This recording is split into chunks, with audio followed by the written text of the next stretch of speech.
வணக்கம். உங்கள்ல யாரெல்லாம் ID stock வச்சிருக்கீங்க? இல்லைன்னா ஐடில வேலை பார்க்குறீங்க? ஏன்னா, இது முக்கியமா நீங்க பார்க்க வேண்டிய நியூஸ் தான். ஐடி செக்டார் ஃபுல்லாவே இன்னைக்கு டவுனு.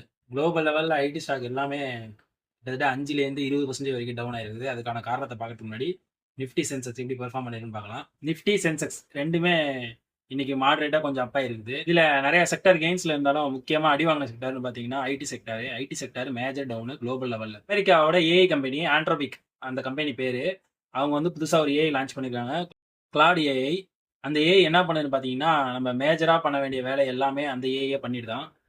அதனால என்ன ஆகும்னு பார்த்தீங்கன்னா, ஐடி செக்டார் வந்து ரொம்பவே ப்ராப்ளமா இருக்கு. ஏன்னு பார்த்தீங்கன்னா, இப்ப ஐடி கம்பெனிக்கு வர்றதே முக்கியமா சர்வீஸ் தான். அந்த சர்வீஸ் எல்லாமே இந்த ஏஐயே பண்ணிடுச்சுன்னா, அப்புறம் அவங்க ஐடி கம்பெனில உள்ள வேலை பார்க்குறவங்களுக்கெல்லாம் வேலை இல்லாம போறதுக்கு நெறைய வாய்ப்பு இருக்குது.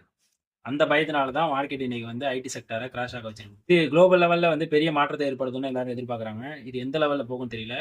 ஆனா ஒண்ணு, அதுக்கேத்த மாரி இப்ப இருக்கிற ஐடி கம்பெனிலாம் ஏஐல நெறைய இன்வெஸ்ட் பண்றதுனால, அதுலேருந்து மீண்டு வந்துருவாங்க. அப்படிங்கிற மாரி மார்க்கெட் நம்புது. ஆனா அதுக்கு வந்து கொஞ்சம் காலம் எடுத்துக்க தான் செய்யும். ஒரு 1 மாசமோ, 6 மாசமோ, 1 வருஷமோ எடுக்க தான் செய்யும். ஆல்ரெடி இந்த இன்ஃபோசிஸ், டிசிஎஸ் இந்த மாரி ஐடி கம்பெனிலாம் அதிகமாவே கரெக்ஷன் ஆகி கிட்டத்தட்ட ஒரு 20லேருந்து 40% வரைக்கும் கரெக்ஷன் ஆகியிருந்தது. இப்ப அது வந்து இன்னுமே இது எவ்வளோ கீழ இறங்கும்னு தெரியல.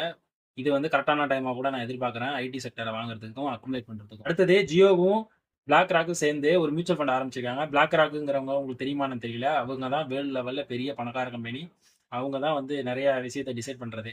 அவங்க 2 பேரும் சேர்ந்து ஏஐ அனலைஸ் பண்ணக்கூடிய மியூச்சுவல் ஃபண்ட ஒண்ணு லான்ச் பண்ணியிருக்காங்க. அது நல்லாவே பெர்ஃபார்ம் பண்ணிட்டு இருக்குதுன்னு சொல்றாங்க. பிளாக் ராக்கோட சிஇஓ என்ன சொல்லியிருக்காருன்னு பார்த்தீங்கன்னா, இந்தியா வந்து நெக்ஸ்ட் 20 வருஷத்துக்கு குறைஞ்சது ஒரு 10% ஆவது ரிட்டர்ன் குடுக்கும் ஆனுவலுக்கு அப்படிங்கிற மாரி சொல்லியிருக்காரு. அதுவும் இல்லாம இந்த ஜியோ ஃபினான்சியல் சர்வீஸ்ல உள்ள சிஎஃப்ஓவும் சொல்லியிருக்கிறாரு. இந்தியா வந்து 10லேருந்து 12% ரிட்டர்ன் குடுக்கும் நெக்ஸ்ட் 20 இயர்ஸ்க்கு அப்படின்னு சொல்லியிருக்காங்க.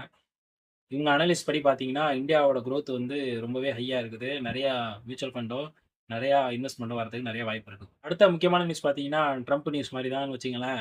ஈரான் தாக்குதல் பண்ண ட்ரோன வந்து யுஎஸ் வந்து இடையிலேயே வழிமறிச்சு அழிச்சுட்டாங்க.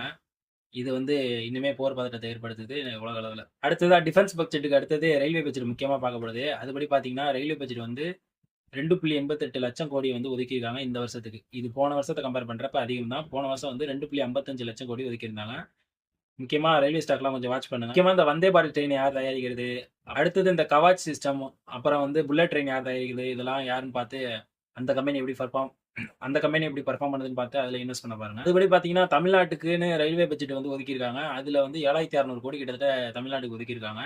அது போன இத விட 9 மடங்கு இன்கிரீஸ் ஆயிருக்கு. அதுல 2 முக்கியமான ப்ராஜெக்ட்ன்னு பார்த்தீங்கன்னா, புல்லட் ட்ரெயின் விட போறாங்க. எங்கன்னு பார்த்தீங்கன்னா, Chennai to Bangalore, Chennai to Hyderabad. World silver பழையபடி ராக்கெட்ல ஏற ஆரம்பிச்சிருச்சுன்னு நினைக்கிறேன். Okay, thank you.